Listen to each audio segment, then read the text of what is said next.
Trump country. Now, it really is great to be here with all of you. Thank you so much for coming out. I can't tell you how much it means. It really does. The President's in Arizona today. I can't wait to tell him about this crowd. And it's great to be here with so many friends, but also with a son of Midland, a man who served the people of the Wolverine State and the Michigan State House. The moment he arrived in Washington, D.C., I can tell you firsthand, he has emerged as one of the strongest advocates, not just for Michigan, but for everything that has always made America great. Join me in thanking Congressman John Molinar.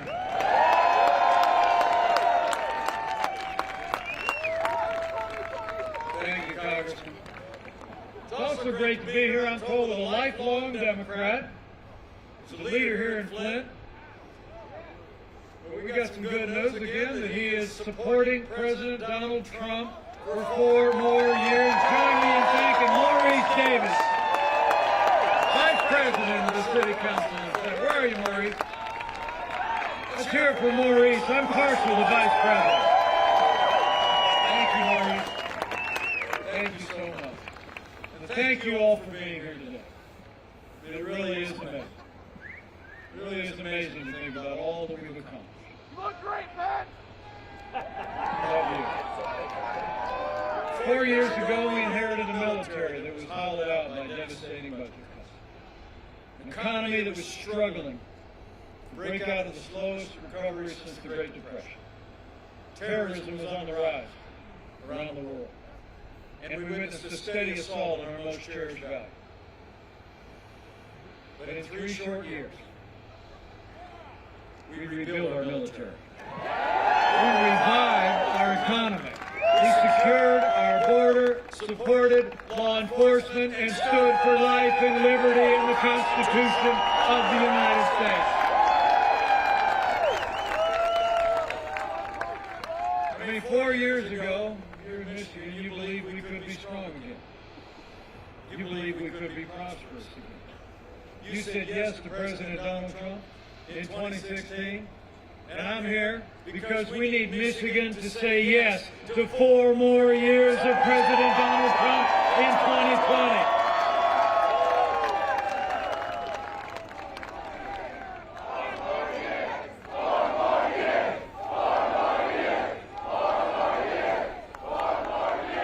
But think how far we've come because of the confidence the people of Michigan place in this president.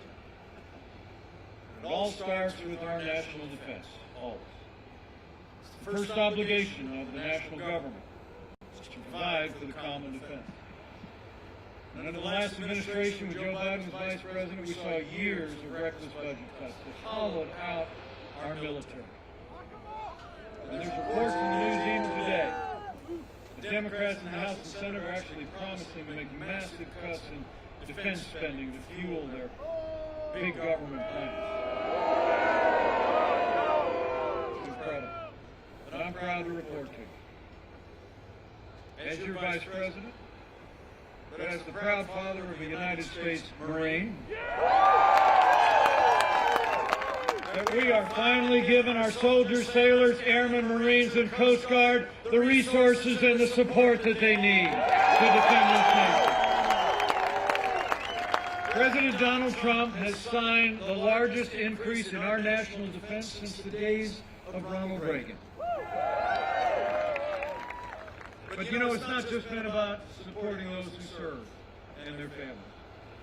It's also been about standing with all the courageous men and women that put on the uniform of the United States. In fact, I expect, knowing what a great patriotic state this is, if you wore the uniform of our armed forces, would you just put your hand in the air and let me say thank you one more time for your service. Thank you for your service.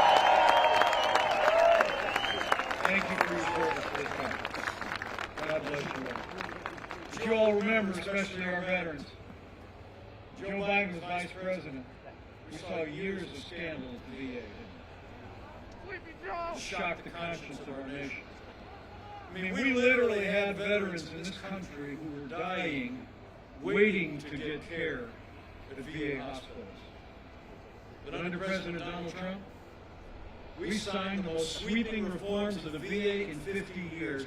We fired 3,000 VA employees that weren't giving our veterans the care that you earned in the uniform, and Veterans Choice is now available for every veteran in America.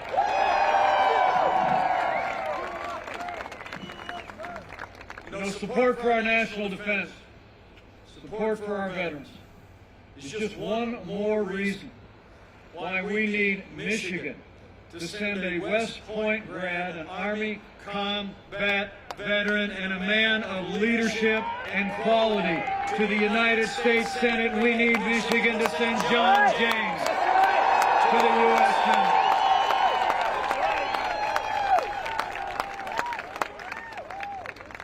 And on the economy, it's amazing to think what we accomplished in those first 3 years. After Joe Biden, or the last administration, tried to tax and spend and regulate us back to a growing economy, President Donald Trump created the greatest economy in American history. It's true. And now, in the midst of a global pandemic, Joe Biden wants to raise taxes by $4 trillion. And he's got this $2 trillion Green New Deal that the president had to remind him of in that first presidential debate, remember? He must have forgot he was for it. President Trump, by contrast, we cut taxes across the board for working families and businesses. We rolled back more federal red tape than any administration in history. We fought for free and fair trade. We unleashed American energy, and in 3 short years, businesses created more than 7 million good-paying jobs, including 112,000 jobs right here in the state of Michigan. And wages were rising across the board in those first 3 years. And what meant the most to the president and me is wages were rising most rapidly for hardworking blue-collar Americans. The forgotten men and women of America were forgotten no more. You know, when Joe Biden was vice president, America actually lost 200,000 manufacturing jobs. You know, I'm from just south of here, in the Hoosier State. And just like Michigan. Thank you for that. You don't get that often in football season. But you know, Indiana and Michigan are very much alike. I mean, we do 2 things really well. We make things and we grow things, right? We market them to the world. The last administration literally said, after losing 200,000 manufacturing jobs, they actually said those jobs were never coming back. The elites on the East Coast and on the left coast often talked about our part of the country as the Rust Belt. And there was a fair amount of rust on it when they were in charge. Right? I mean, the last president actually said, when he was confronted with losing all those manufacturing jobs, he said, "What magic wand do you have?" We didn't need a magic wand. We just needed President Donald Trump in the White House. 500,000 manufacturing jobs created in our first 3 years, including 17,000 right here in the Wolverine State. Manufacturing came roaring back. It really did, with less taxes, less regulation, fighting for free and fair trade that put American jobs and American workers first. And here, not too far from Motor City, the automotive industry is roaring back in Michigan and all across America. And right here, General Motors announced they're adding 400 jobs in Oakland County. Fiat Chrysler is already building a $1.6 billion new assembly plant that will create more than 6,000 jobs in Detroit. Maybe best of all, last year GM announced that they're investing $150 million in their assembly plant right here in Flint, Michigan.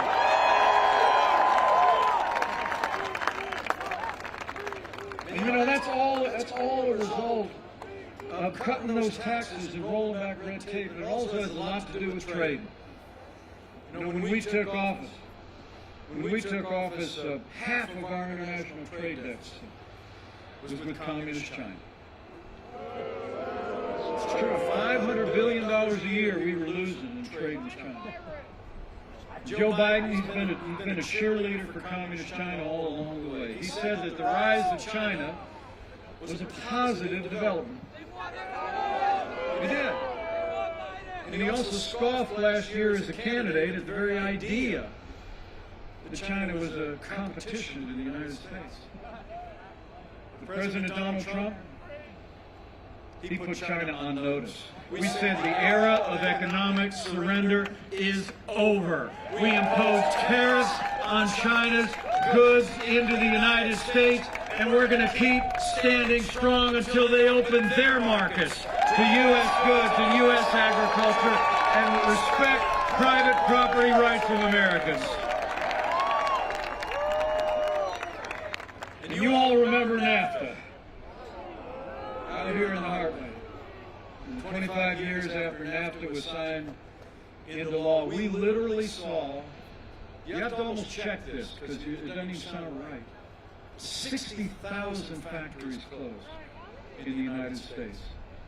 And many of those jobs went south of the border to Mexico or far overseas.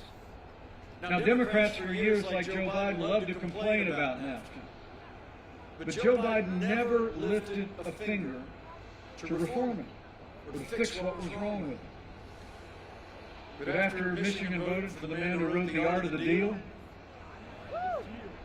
Michigan and America got a way better deal. NAFTA is gone, and the USMCA is here to stay. I mean, the truth is, the USMCA, I don't know if you know about this. I mean, under NAFTA, there were these, it might have been unintentional, I don't even know. I wasn't around back then. But there was kind of these perverse incentives to actually move manufacturing out of the country. But under the USMCA, 75% of all auto parts in duty-free cars have to be made in North America, and 40% of the parts have to be made by workers who make the average hourly wage of workers in the United States of America. We have taken the incentive away to move jobs out of the United States. It's a win for workers in Michigan and a win for workers all across America. It is.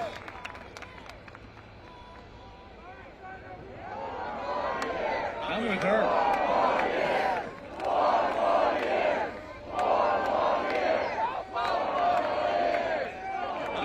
The lady wearing a UAW sweatshirt started cheering for the USMCA. I'll tell you what, it's a win for auto workers, and you know it. Thank you. Now, you all in Michigan deserve to know that Kamala Harris was one of only 10 senators to vote against the USMCA. You know, she and I had a little bit of a debate over in Salt Lake City a couple of weeks ago. Thank you. I tried to call her out on a lot of issues.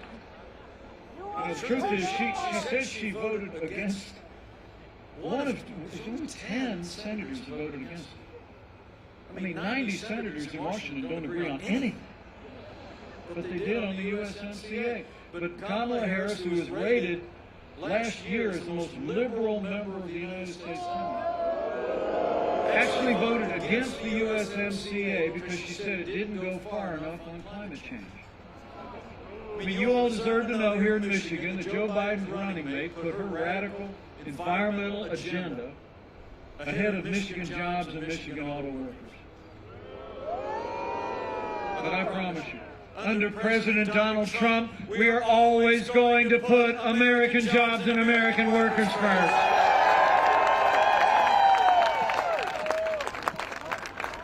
And then you got energy, plays such an important role, drives prosperity in Michigan all across the heartland of this country. And I know you've heard it. Joe Biden and Kamala Harris over the last year have repeatedly said that they want to ban fracking and abolish fossil fuels. mean, Joe Biden actually said in a presidential debate the other night, and how good was President Trump in that presidential debate, Larry? It was a great night, wasn't it? Anyway, Joe Biden, you get to the end of the debate, about 90 minutes if you're still up. And they start talking about energy, and Joe Biden actually said that America needs to transition from the oil industry. I mean, the president just said, that's a big statement. Boy, was it. According to a 2017 study by a non-political group, the oil and gas industry supports 160,000 jobs right here in Michigan. And they're talking about whatever they're saying right now. Go back. It's like, honestly, Joe Biden said, show the tape. So we've been showing the tape. Pretty easy to find. Just keep going out and look at it. They're going to ban fracking. They want to abolish fossil fuels. But President Donald Trump has been a champion for American energy and American energy independence. We've developed all the resources of our land, and America is a net exporter of energy for the first time in 70 years. When it comes to jobs and trade and energy, President Trump will always put Michigan and America first.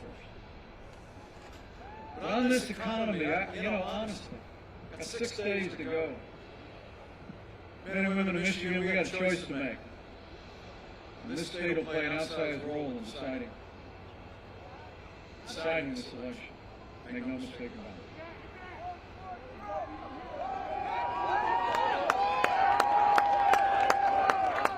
Thank you.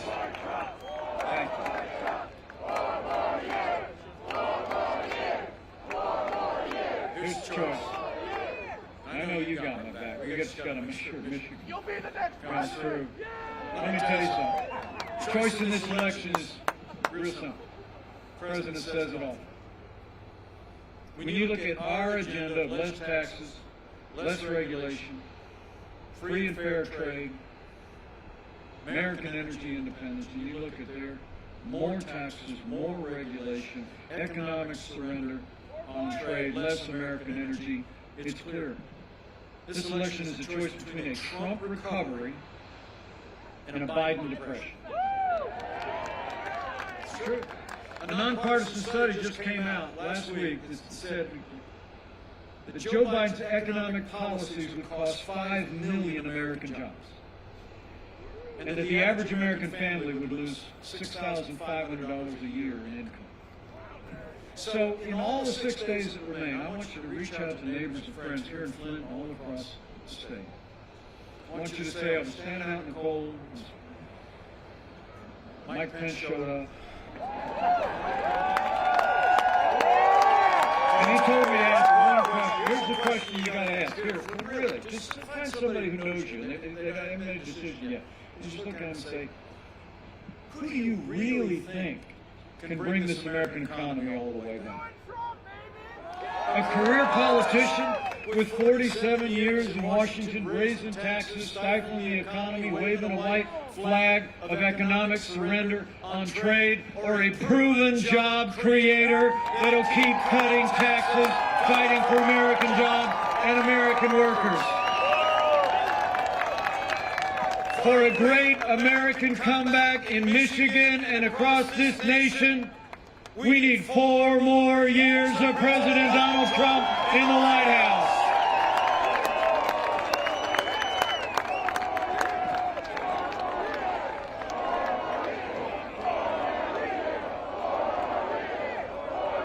So it's about our security, it's about our prosperity, but here at home it's also about the rule of law.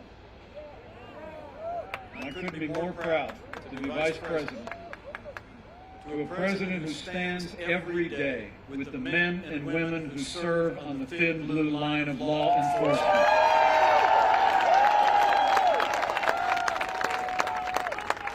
President Trump and I know what you know. The men and women who put on the uniform of law enforcement every day are some of the best people in this country. And they deserve the respect of every American every day.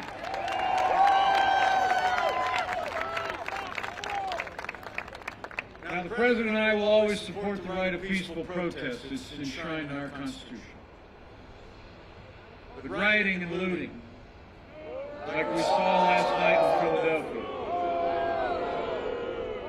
it's not peaceful protest. Burning businesses is not free speech. For months, remember, all summer long, all Joe Biden talked about was peaceful protesters, right? Never condemning people that were literally burning businesses to the ground. I was in Minneapolis a couple weeks ago, and I met an incredible African-American woman named Flora Westbrook. Flora started a little salon in Minneapolis 35 years ago, built it up with her sister. She told me of the day, a couple days after the killing of George Floyd, how she saw the violent protesters coming closer and closer and closer to her little salon, until they burned it to the ground. You know, the truth is, Joe Biden would double down on the policies that have led to violence in our cities. I mean, when you refuse to condemn those that perpetrate violence against our families and our communities, when you start to withdraw support from those who protect and serve, you only embolden those who are tearing our communities asunder. Now, Joe Biden explains it all by saying he thinks America is systemically racist. And that he and Kamala Harris actually believe, Joe Biden and Kamala Harris regularly say that they believe police have an implicit bias against minorities. When he was asked if he'd cut funding for law enforcement, Joe Biden actually said, yes, absolutely. But under President Donald Trump, I'll make you a promise. We're not going to defund the police. Not now, not ever. We're going to back the blue, and we're going to back the blue for 4 more years. You know, you and I know, the President knows, we don't have to choose between supporting law enforcement and supporting our African-American neighbors and friends and other minorities and families that live in our major cities. I mean, for the last 3.5 years, we've done both. And we'll keep doing both for 4 more years. I mean, under this president, we funded more than 4,000 new police officers through the COPS program. When violence was taken over in major cities this summer, we launched Operation Legend, and we've arrested more than 2,500 violent offenders working with local law enforcement. And at the very same time, I couldn't be more proud that under our administration, we saw the lowest unemployment ever recorded for African Americans, the highest funding for historically black colleges and universities. We supported educational choice for families and 8,000 opportunity zones that are creating jobs in inner cities, including the Opportunity Zone right here in Flint, Michigan. We're going to support law enforcement, we're going to support our minority communities, and we're going to have law and order in every city, in every state, in America, for every one of us of every race and creed and color. So help us God.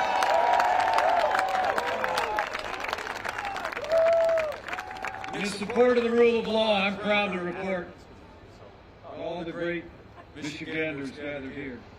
We stand here today. President Trump has actually appointed more than 220 conservatives to our federal courts. And they are all men and women who will uphold the God-given liberties enshrined in our Constitution, like the freedom of religion, the freedom of speech, and the Second Amendment right to keep and bear arms.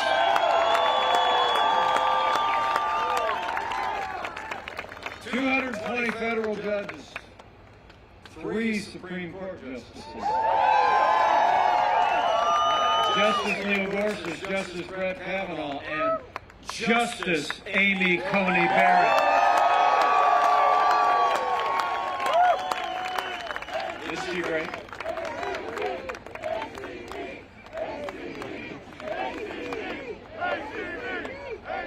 But a brilliant jurist, incredible person, who just happens to be from Indiana. Couldn't be more proud of her. And we think it's altogether fitting that she now occupies the seat of the late Justice Ruth Bader Ginsburg. Because the truth is, Justice Ginsburg was a trailblazer for women. She was. Women in the law in this country, she inspired generations of women to step forward. And I know that the incredible character and life story and jurisprudence of Justice Amy Coney Barrett will inspire a new generation. In fact, let me just say, as a point of parental pride, one of those young women is with me on this trip. She's my youngest. She just graduated from law school, and she is part of that rising generation of young, incredible women who's going to do great things. My daughter, Audrey Pence, everybody.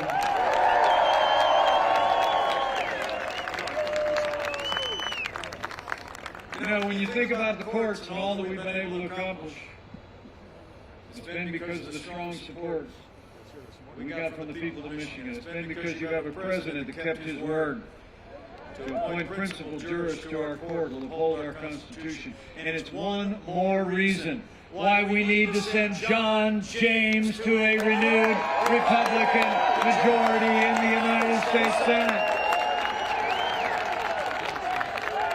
It's just that important. This is about our liberties, everybody. And here in Michigan, you deserve to know, when Joe Biden was vice president, we saw a steady assault on the religious freedom of Americans. I mean, the last administration actually hauled a group of nuns into federal court to force them to compromise their faith and live under the mandates of Obamacare. And not long ago, when Judge Barrett was going through her confirmation 2 years ago, the leading Democrat on the Judiciary Committee expressed the same religious intolerance that we've seen from so many in their party. She said she was concerned about Judge Barrett because of her devout Catholic faith. She said, and I quote, "The dogma lives loudly within you." And Hollywood elites started attacking Judge Barrett, and they've never stopped. Well, I got a message for the Democrats in Washington and their friends in Hollywood. That dogma lives loudly in me. That dogma lives loudly in you. And the right to live and work and worship according to the dictates of our faith lives loudly in the Constitution of the United States of America. Under President Trump, we've not only appointed men and women to our courts to uphold our religious freedom, but we restored the conscience rights of doctors and nurses, religious charities and organizations. And it was President Donald Trump who ended the legal assault on the Little Sisters of the Poor, and the Supreme Court made it permanent. President Donald Trump has stood for the freedom of religion of every American, of every faith, and we're going to do it for 4 more years. And finally, where Joe Biden and Kamala Harris support taxpayer funding of abortion all the way up to the moment of birth, I couldn't be more proud to serve alongside a president who stands without apology for the sanctity of human life.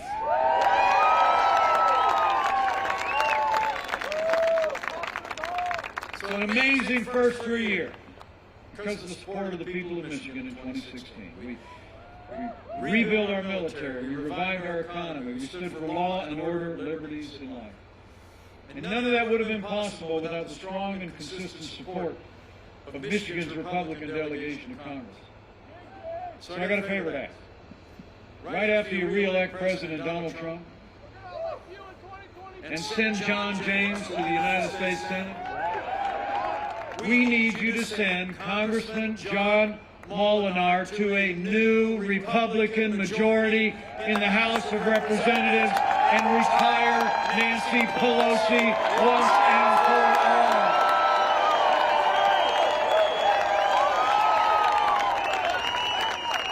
Out.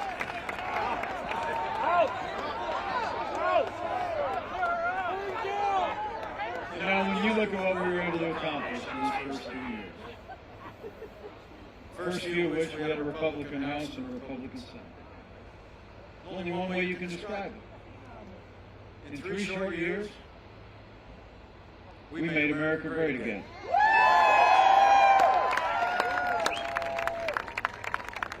And then 2020 arrived, and the coronavirus struck from China.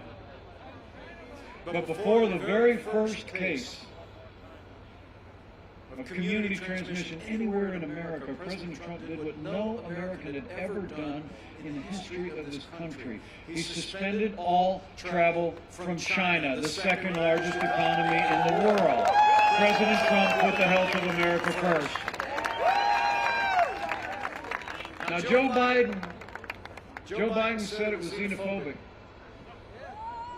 He literally wrote a few days before the president's action that banning travel during a global pandemic would make things worse. Joe Biden got it wrong. And President Trump got it right. And the truth is, the president's decision at the outset saved untold American lives because it bought us invaluable time to stand up the greatest national mobilization since World War II.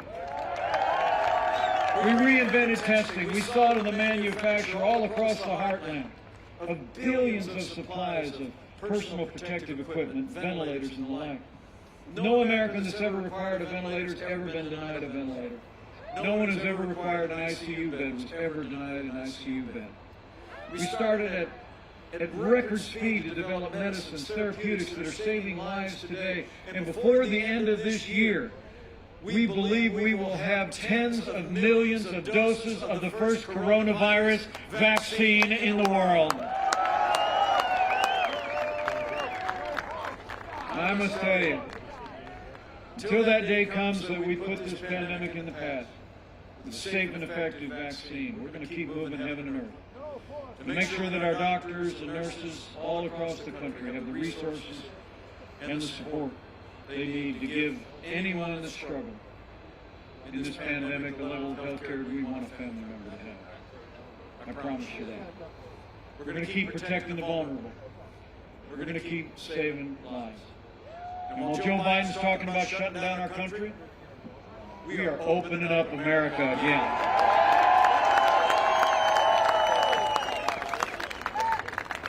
I mean, it's amazing to think on that foundation that the president poured those first 3 years. And with the unprecedented support Congressman John Molinar helped to provide, direct payments to families, direct payments to businesses to keep nearly 50 million Americans on the payroll of small businesses. After we lost 22 million jobs at the height of this pandemic, we've already seen 11.5 million people go back to work in the last 5 months, including 600,000 people right here in Michigan. We are opening up America again. So we've gone through a time of testing. I know you came out on this cold night because, 6 days from now we're coming to a time for choosing. The choice in this election has never been clearer. Stakes have never been higher. I mean, when you look at their agenda, higher taxes, open borders, socialized medicine, a Green New Deal, it's clear. We love you, Pat!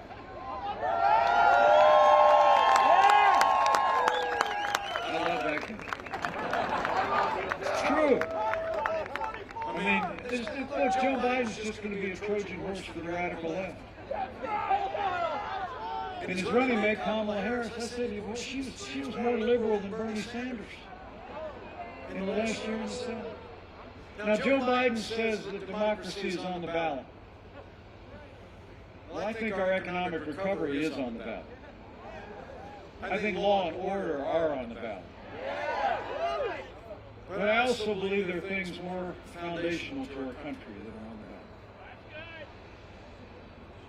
You know, in this election, I think it's not going to be so much whether America ends up more Democrat or more Republican, more liberal or more conservative, more red or more blue. I think the choice in this election is whether America remains America. It's whether we're going to chart a course for our children and our grandchildren with a renewed commitment to freedom, patriotism, family, faith, and all the principles that have made this country great, or whether we're going to let Joe Biden and the radical left turn our nation toward an inevitable path of less freedom, socialism, and American decline. So for our freedom, and for all the ideals that have always made America great, Michigan, we need to decide right here and right now that Joe Biden will never be President of the United States. We're going to re-elect President Donald Trump for 4 more years.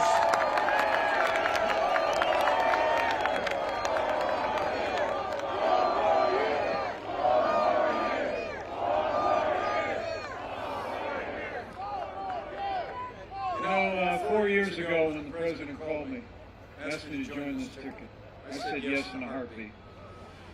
Because I knew in the time that we spent together, I knew he had the vision, and he had the leadership qualities that could bring this country back and make this country great again. And let me tell you something. You know, some people think we're a little bit different. But we've gotten to be very close friends. When we're at the White House, we're together for hours a day over the last 3.5 years. And when we're traveling different places, we speak every day, just like we did this morning. And let me tell you firsthand, I've seen our president when the cameras are off and when the bright lights are off. And I want to tell you, over the last 4 years, there has never been a day gone by against unrelenting resistance and opposition by the Democrats in Washington, against unfair and unrelenting attacks by their allies in the national media. There has never been a day gone by that I haven't seen this president get up and fight to keep the promises that he made to the people of Michigan. Now it's our turn to fight for him. It's on, Michigan.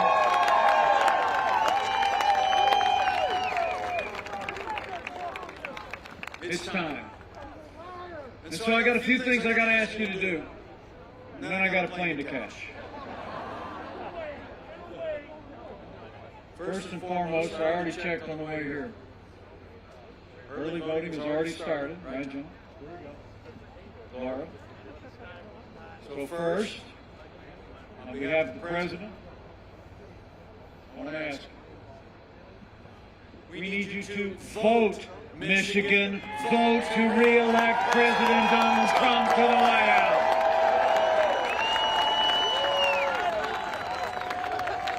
You've taken advantage of that early voting. My wife and I just voted down in Indianapolis a couple of days ago. The President did down in Florida. You need to go get it done. And you can vote absentee, I'm told. I checked. City Clerk's office, 1101 South Saginaw Street. Open 8 to 5. Suite 201C. And remember, friends don't let friends vote alone. Bring a neighbor, bring a family member, bring a friend and vote to re-elect President Donald Trump to the White House. Just get it done. Just get it done tomorrow. First thing. Secondly, after you vote with a friend, I want you to go tell somebody all that we've accomplished under this president's leadership and the choice that we face in this election. I mean, I really believe with all my heart this is one of the most important elections ever in the life of this nation. It really is a moment where we're going to decide for our children and our grandchildren not just who will be in the White House the next 4 years, but what kind of nation they're going to live in. You know, the President and I were on 60 Minutes the other night.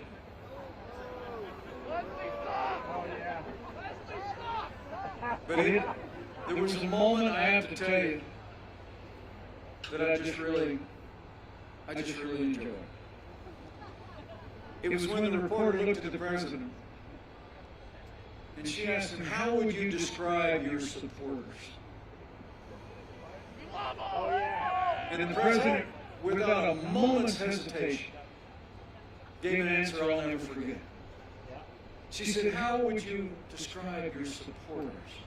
And he said, "They are people who love our country." So go tell your neighbors and friends that we have a president who loves this country and who's going to continue to fight to put America first. Go tell them.